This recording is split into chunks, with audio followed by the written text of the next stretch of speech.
Hello everyone, welcome to Kakao's Hideout. I am Kakao Konemi. I'm going to do a choose a number video reading tonight.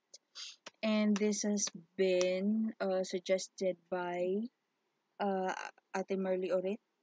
And ano nga uli yun? That's kung anong feelings niya para sa akin. Tama ba? Asa na yun? Anong feelings niya for you? So, let's roll the dice. Ilang choices ba ang pagpipilian niya? See? It's 1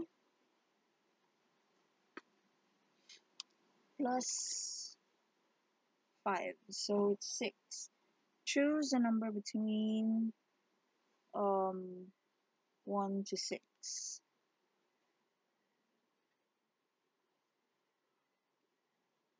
So, kung anong feelings niya para sa'yo.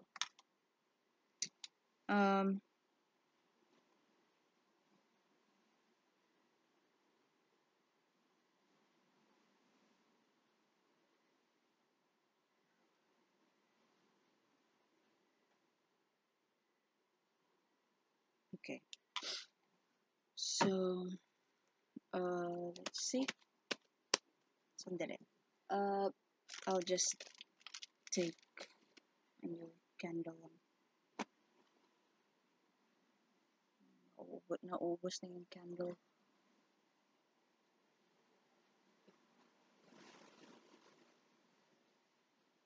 Okay. So, there. Kung anong feelings niya for you. First card will be the description of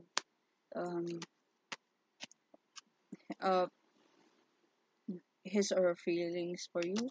Second card is the advice. Third card is possible outcome if you're going to do as advised. So let's see. For the people who chose number 1.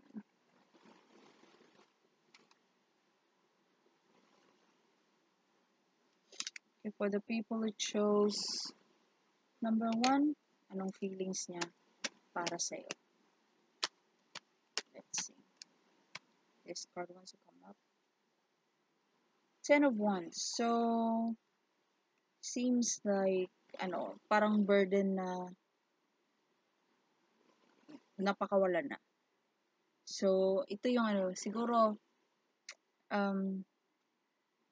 matagal na niyang, tinatago yung feelings niya. Tapos, na-disclose na. Or nakapag-confess na, nanligaw na, nasabi na. So, I would like to pull up a clarifier for this. Okay, Ace of Pentacles. So, yun nga. Burden na, pinakawalan na. In order for him to start again. So, pwedeng dati pa siyang may feelings, tinatago. Tapos na-disclose na, sinabi na sa'yo, nakapag-confess na. And he or she would like to start a new chapter of his or her life after the confession. So, pwedeng, depende yan sa'yo kung sasagutin mo hindi. Or kung tatanggapin mo yung feelings niya or hindi.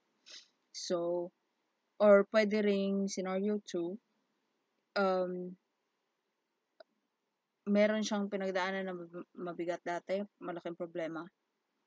Tapos, wala na, tapos na. And he or she is seeing a new start, hopefully with you. So, yun.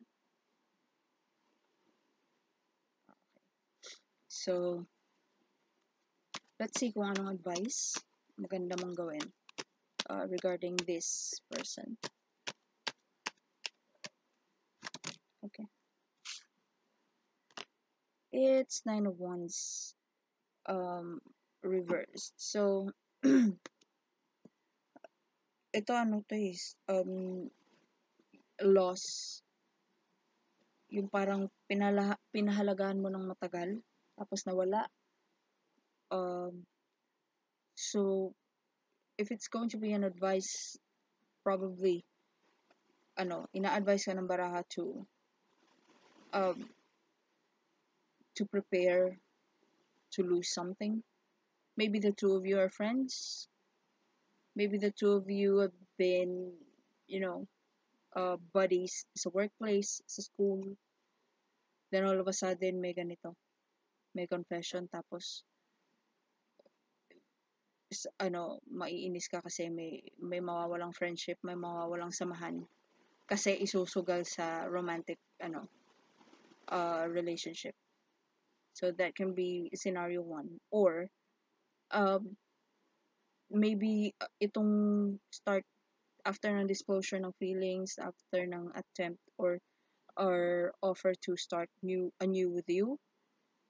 This can also mean na merong mawawala sa'yo. Maybe connections. Maybe your family doesn't like this person for you. Maybe your friends doesn't like this person for you. Or merong merong parang matagal nang nasa iyo na malaki yung possibility na mawala, and the cards are telling you to prepare. Lalo na if you would like to accept this person's offer. So there. And possible outcome if you're going to do is advice on Queen of Swords. So, ano to? Expect enemies. Expect people yung magnanag lang, mema lang. Ay, ganito siya, ganito, ganyan, ganyan. Huwag ka dyan. Bakit mo papatulan yan? Nega. And usually, itong kanigahan na to is yung hindi naman talaga kilala yung tao, pero ang daming satsat. Hindi naman alam yung totoong situation, pero ang daming puna. Pero pag nilantan mo na kung anong problema yung dalawa, walang ibibigay na solusyon, hindi tutulong. So, maybe these are the people na biglang maglalabasan if you're going to say yes to this person, or if you're going to accept this person's offer. Bottom of the card, Page of Wands, miscommunication, misinterpreted na messages. Yung mga yun nga, parang kinonfirm lang to, mga mema lang. Hindi alam ang buong storya, dinagdagan, kinunan, ginawang intriga, kinonfront, ambot, siya nagsabi noon, siya nagsabi nito, hindi aamin.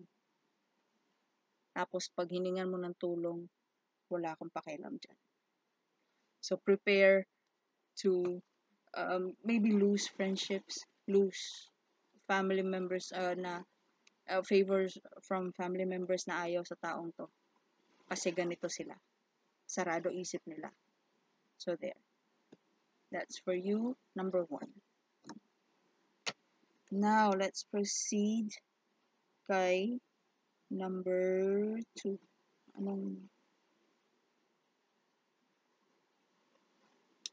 Okay. For the people who chose number 2, anong feelings niya for you? For the people who chose this card wants to come out, 4 of Cups. So, feel niya for you, na-miss niya yung opportunity niya to have you. 4 of Cups. Ito yung ang daming parang nang hinayang siya dun sa nawala, na hindi niya na napapansin yung paparating. So, maybe may pag-asa naman pala talaga kayo, number 2. Pero feeling niya, wala na kayong connection. Feeling niya, wala na kayong pag-asa, ganun.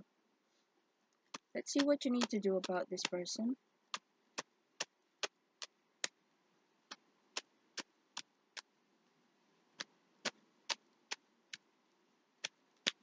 Ayun, tumalong. Okay, what you need to do about this person, 3 of Swords. So,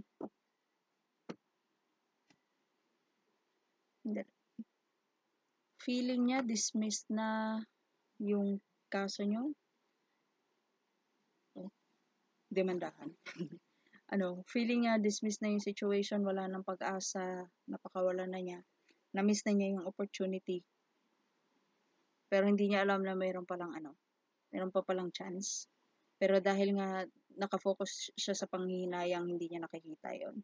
So what you need to do is prepare to be rejected, to be sad. Maybe dahil nga sa panghihinayang niya dun sa past, sa mga nangyari na, sa mga na-miss na opportunities, pag nagbigay ka ng bagong option, ng bagong opportunity, maybe this person is going to reject you. Parang, how shall I say it? Alam niyo yung binigyan niyo ng toys, tapos nasira. Iniyakan yung nasira, nagdabog ng maktol, binilan mo ng bago, pero ayoko niyan. Nasira siya. Parang ganun. Tanga lang. So, parang ganun yung yung mangyayari sa inyo. Na parang, siya na tong hindi na-grab ng opportunity, siya na tong, kung sa Bisaya pa, gabangay-bangay, or galangan-langan. Ano ba sa Tagalog yun? Yung babagal-bagal. Siya yung hindi ganun ka-quick mag-isip. Tapos nang nawala na yung opportunity, siya pa mang-reject. Parang wala na, napahiya na ako dati, wag na lang. Pero gusto naman nila.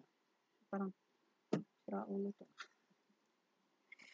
So, what you need to do is, yes, be prepared to maybe, be cut off completely. Or be rejected. Tapos, if you're going to do as advised, I don't know, I would like to pull up a clarifier for kasi may tatlo pang, tumalon. So, first card is, I would like to, as a clarifier for Three of Swords, is Five of Wands. So, maybe,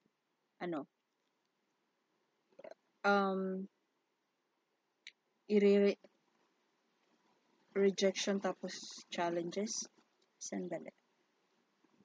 Nalito ko dun.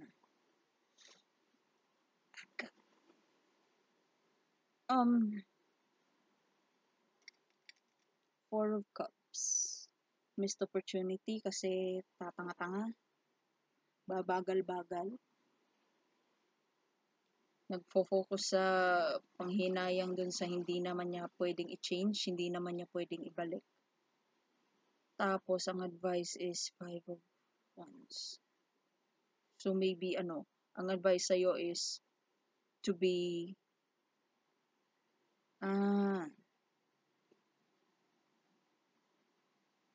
pwedeng, scenario 1, na nagambala mo ang pride niya.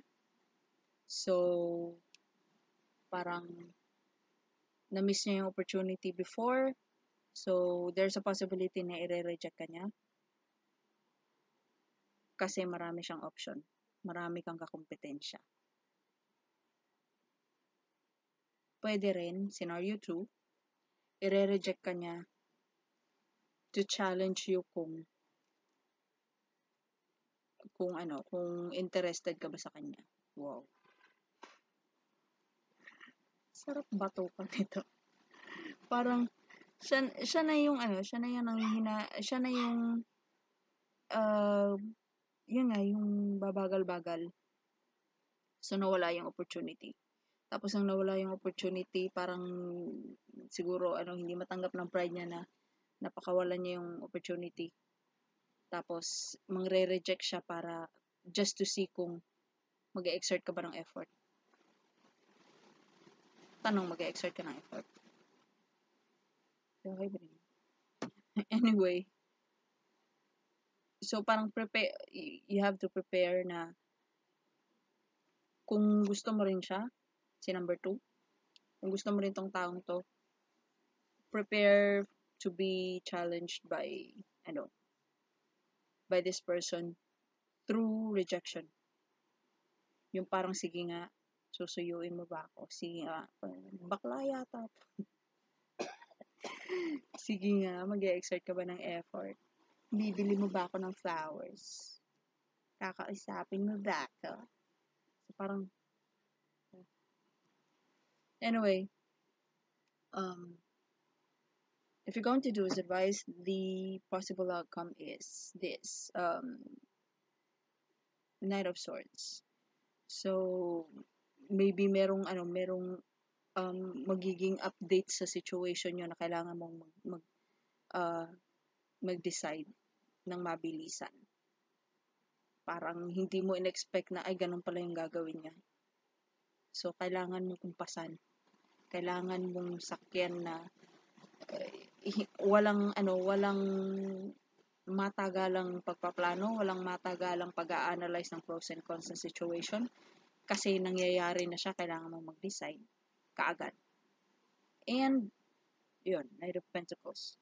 So, parang magtatalo tong dalawa to sa isip mo siguro. Number 2, am I going to decide about it now? Kasi nga, di ba, may challenges. You have to be prepared sa challenges na pwedeng siyang magbabato. So, maybe magko-compete tong dalawa to sa isip mo. Are you going to decide upon it within a minute, within an hour, within 24 hours, and then go for it? Or are you going to wait for the situation to be more stable and analyze the pros and cons and each and every angle of the situation before you decide? Slow, fast. So, slow decision, quick decision. Slow pace, fast pace. So, parang ito yung magiging resulta. Kasi nga may challenge siyang ibibigay. So, hopefully gwapo or maganda siya. Parang worth it naman. Pero kung hindi, my God, maawa ka sa sarili. Anyway, inaantok ko.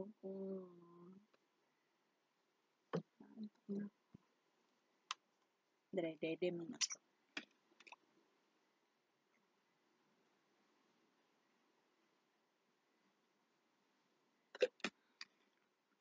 Okay. Excuse. Now, let's proceed to number 3. Okay. Nawawala yung signal. For number 3,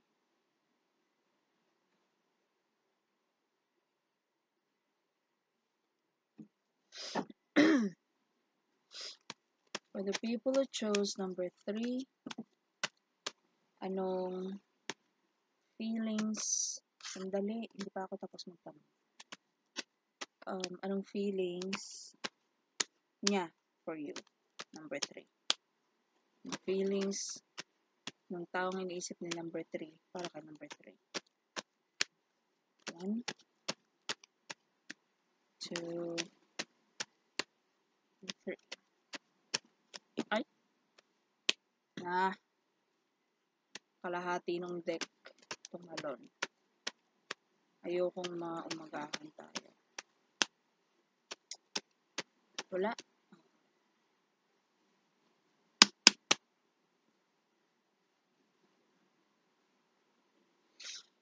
Okay. May feelings ba siya sa'yo? Or no? Ano ang feelings niya for you? Unfair ka ata sa kanya. Parang feeling niya para sa'yo, it's either siya yung unfair sa'yo or ikaw ang unfair sa kanya.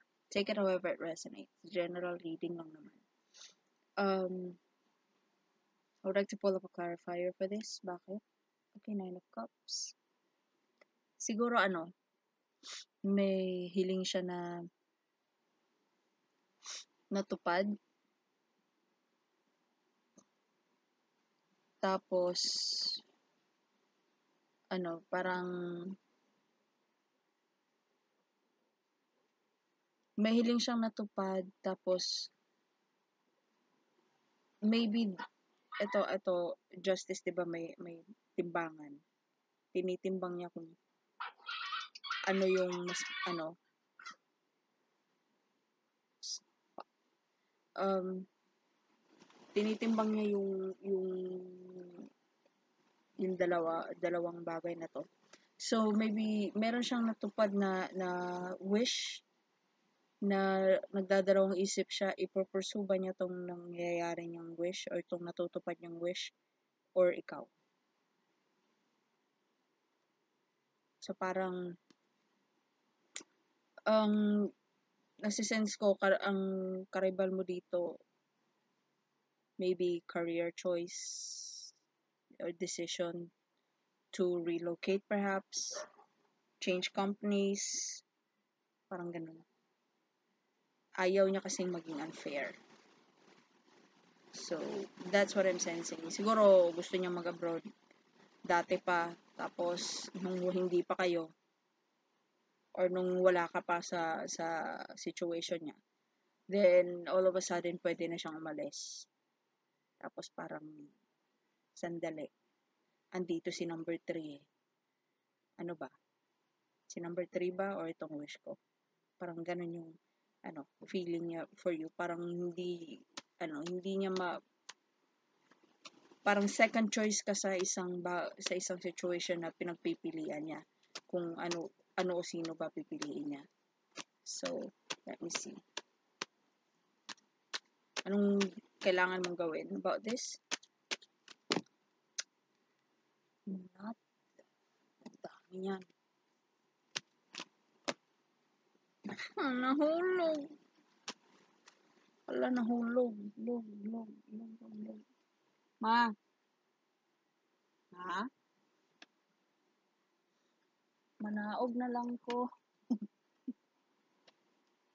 Ah.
So, what you need to do is Ace of Swords upright.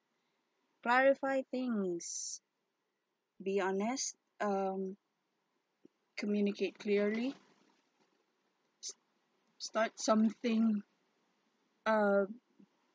in a direct, honest, straightforward way. So maybe if there's if this person is yung parang nagda-dodge ng ng topic, or pwede rin yung yung dati palagi siya napapakita, tas all of a sudden hindi na nagte-text, hindi na tumatawag, hindi na tas pag nakikita kayo parang hindi na tulad ng dati. Maybe it's because of this indecision, tong Justice card reversed. Maybe this is something na hindi niya kayang pagdesisyonan ngayon. So, ito yung magtanong ka lang ng diretsahan. May problema ba? Ba't parang may nagbago? Parang yung honest lang na and be positive sa kung ano mang matatanggap mong response. Yeah, parang ito yung yung parang, if you'll notice, may timbangan rin siya. So, kung hindi niya matimbang anong magandang gawin, kung sino o anong magandang piliin, maybe mas magandang magbigay ka na rin ng opinion mo na if ako ang nasa situation mo, ganito gagawin ko. Para malaman naman niya kung anong opinion mo about the situation. So, if you'll notice, siya, baliktad yung timbangan niya. Hindi niya mabalance, hindi siya makapag-decide, hindi niya ma-finalize. So, finalize it for him or her. Na, kung ako nasa situation mo, ganito gagawin ko, ganito suggestion ko, then maybe that will help. And if you're going to do just that, let me see, what's the outcome? Okay, this card wants to come out. Queen of Swords reversed. So, Queen of Swords reversed, ito yung yung galit kahit hindi pa klaro lahat. So maybe this is something that you need to clarify first. So if you're going to ask, investigate, be honest, and be direct about kung ano man tong nakaka-confuse sa'yo, then you won't be this. Hindi ikaw yung yung magagalit na lang ng basta kasi parang lang, out of pride lang, out of spite lang. Kasi yun nga, ginawa mo na to eh. If gagawin mo to, pag nangyari na to, hindi ka na magiging Queen of Swords reversed. So, yeah. Ask directly. And bottom of the card, Six of Cups. So, maybe you need to reconnect with past, issues, past, reconnect with people that you've known from your past, or things that you've learned from your past. Maybe merong similar, itong situation na nangyari na to dati. Paano mo ba diniskartehan to dati? So there. That's for you, number 3. Let's proceed now to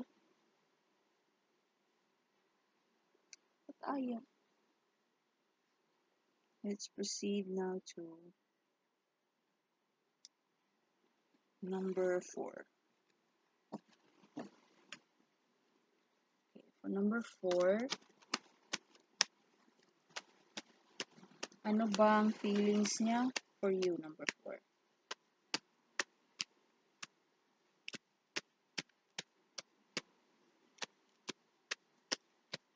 Okay, this card flipped over. Okay, Ace of Wands. Uy, ba? Ace of Wands, generally, lalang-lalo sa mga YouTube readers, Ace of Wands is phallic. So, ano to? Sexual urges or pagsisimula ng something na he is very passionate about. So, yeah, pwede rin siya, sex. But I would like to pull up a clarifier for this. Pag devil card to, sure na. Let me see. Clarify the Ace of Wands, please. Okay, ito. Gusto ko pumalan ito. Okay, Three of Cups. Meron siyang gustong simulan with you, but this time, not in a chill kind of way. So, Three of Cups is about party, threesomes, celebration with the crowd. Ito, baliktad. Kayo lang. So, pag kayo lang, tapos sexual connotation pa nito. So, maybe there are sexual urges involved. Pero if romantic, this is something na gusto niya simulan. But, hindi, yung approach niya, hindi yung relax lang. Yung hindi yung parang, ano tawag ito?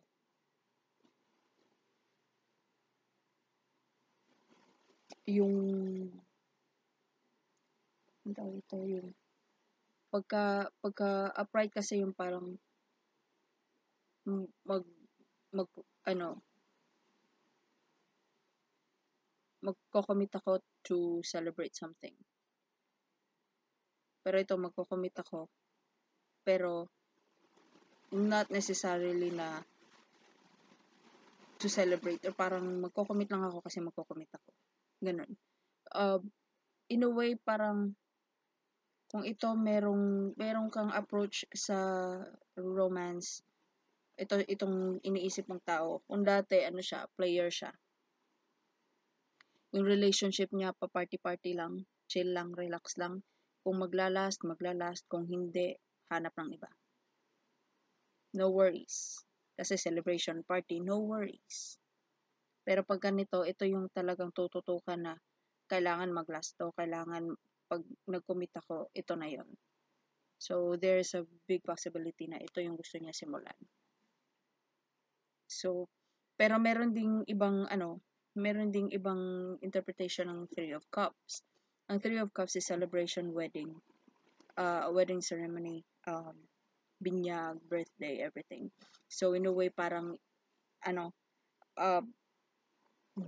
ini-indicate na these are the partners blessed by the higher, blessed by the one above, and being united,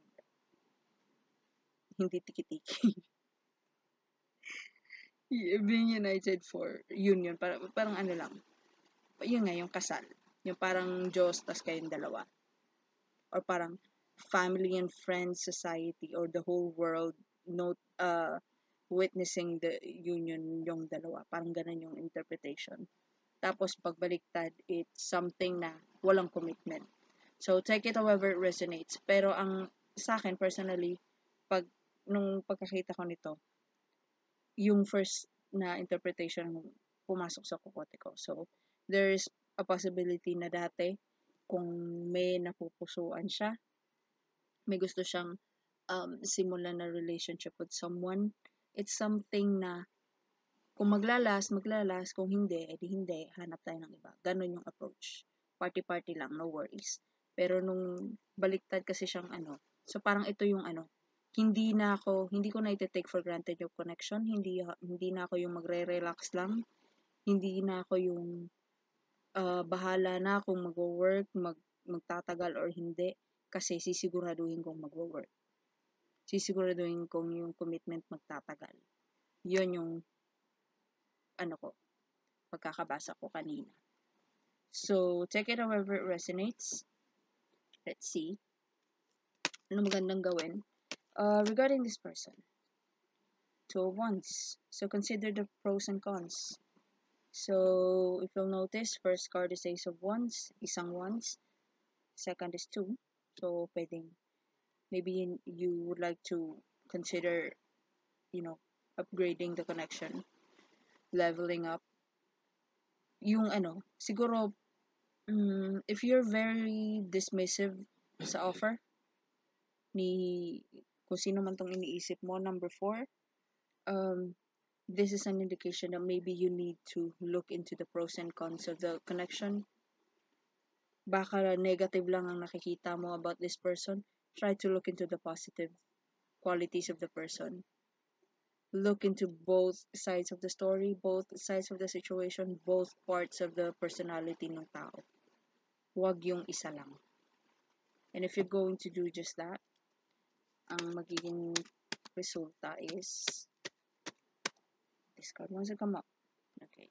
Temperance reversed. So, kung ano man yung hindi balanse, mababalance na. So, if you're going to, look into the both sides of this person's story, both sides of this person's personal qualities or personality traits, meron kang kailangang i-let go.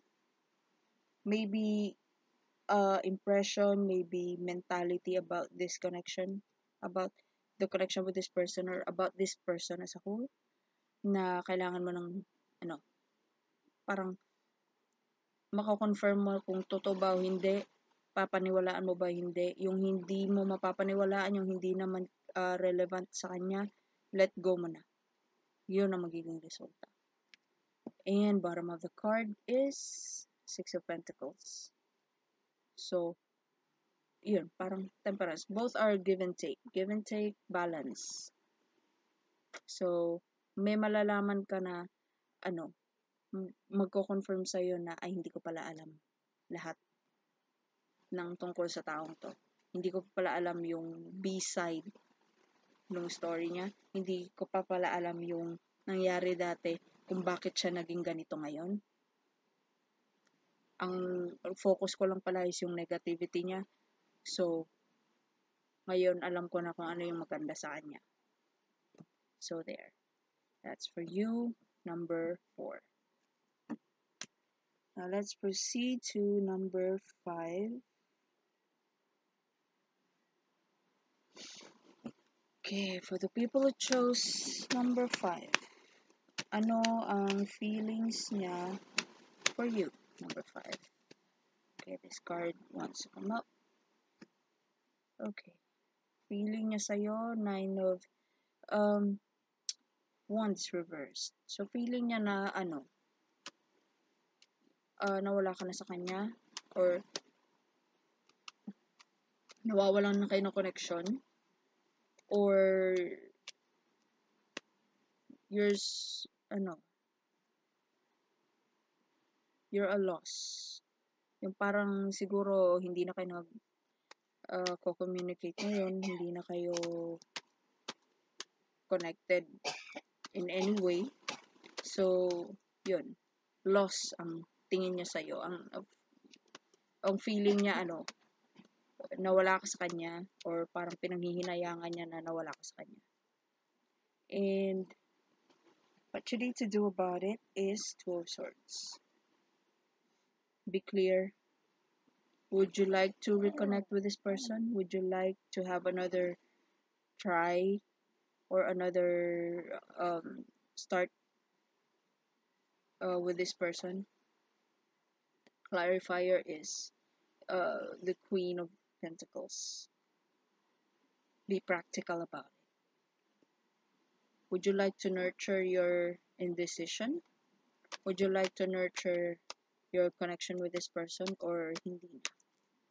So think. So be clear sa sarili mo.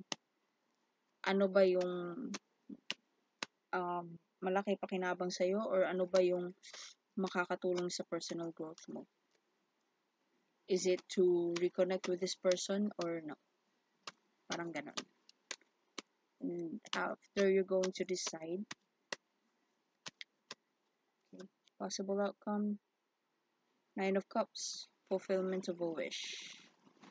So, if you, parang, yun nga, pinaghihinayangan ka kasi nawala ka sa kanya. Kaya kailangan mong i-assess yung sarili mo, nanghihinayang ka rin ba na nawala siya.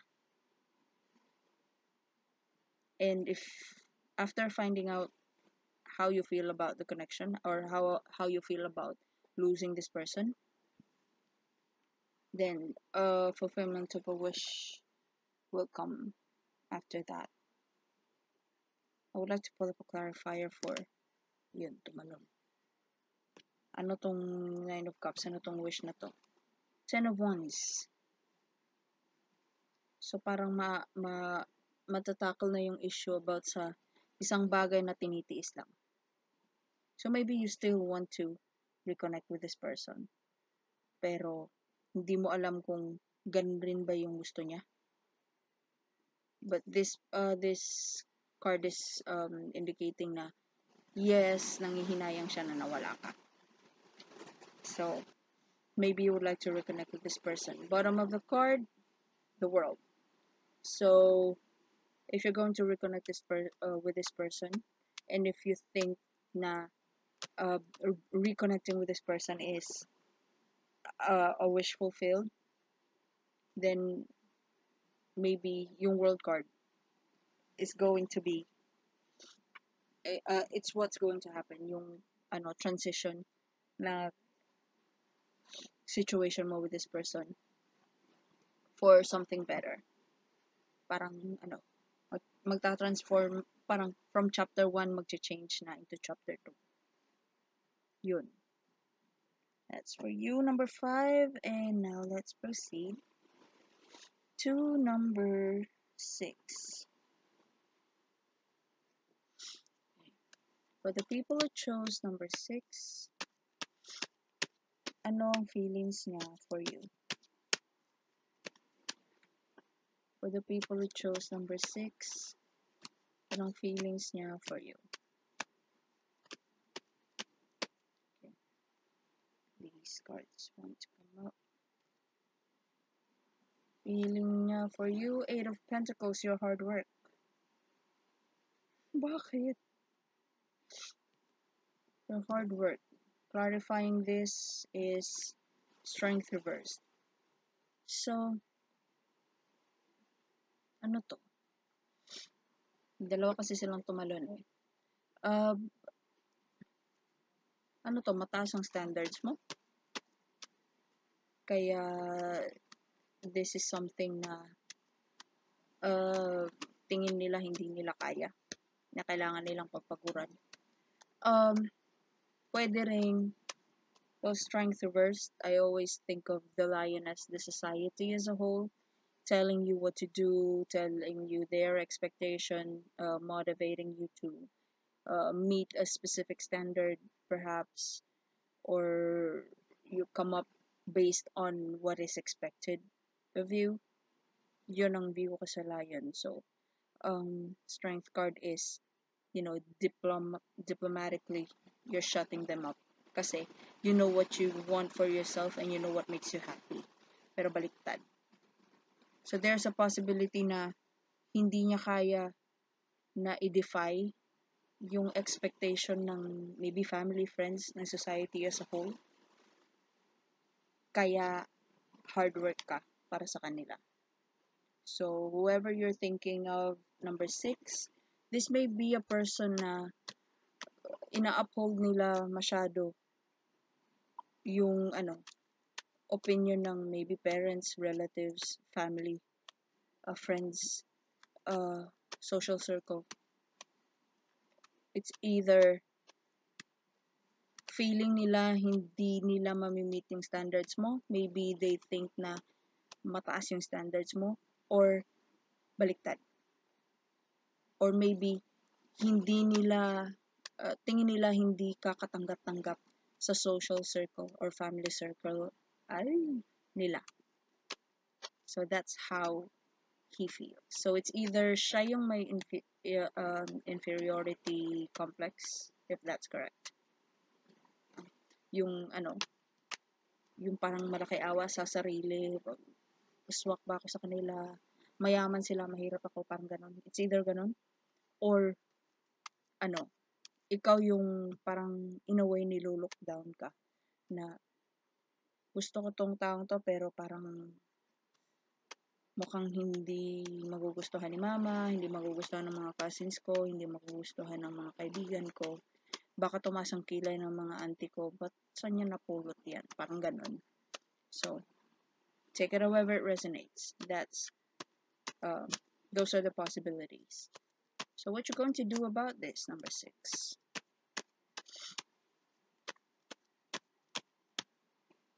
These cards want to come up. 10 of Wands, Upright, and 9 of Cups. Ito lang yung kanina. So, what you need to do is carry the burden. If you like this person as well, maybe kailangan mong magtiis sa scrutiny ng mga pamilya niya or ng mga tao sa paligid niya na pwedeng ayaw sa'yo or vice versa. Kailangan mong tiisin yung scrutiny ng mga tao sa paligid mo regarding this person. Kasi, yun nga, maybe hindi swak sa standards ng mga tao sa paligid mo, number 6. So, take it however it resonates.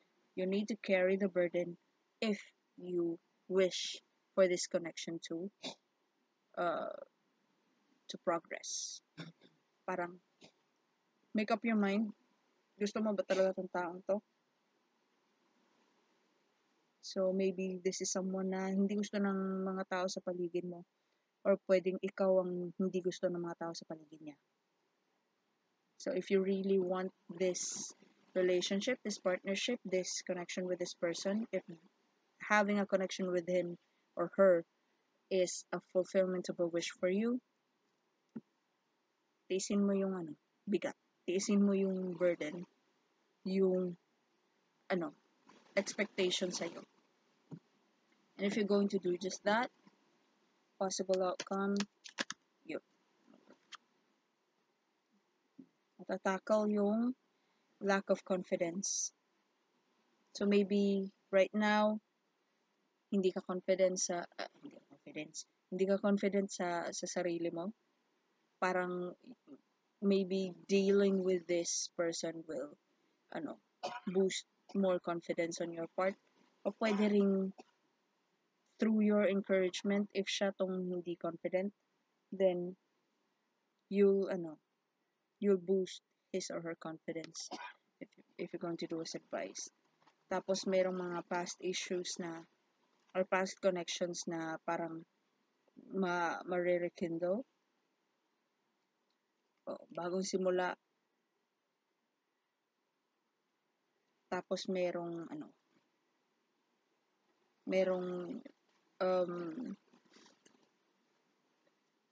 parang kaaway na may expose. Parang if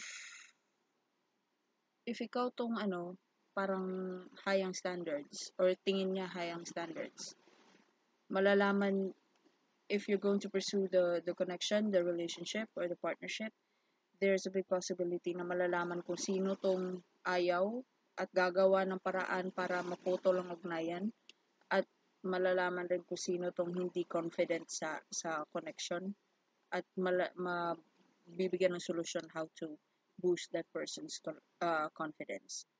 So there. That's for you, number 6. And if you like that video, please like, comment, share, and subscribe. And for my subscribers, maraming salamat po. At sa mga hindi pa po nagsasubscribe, trip lang naman. Kung trip nyo lang naman, kayo po bahala. So, again, for personal readings, my Facebook page link is on the description box below. And if you would like to suggest mga topics about readings, kagaya nito, choose a number readings, please comment down below and tell your friends. So there, that'll be all, and thank you so much for watching, and have a good one.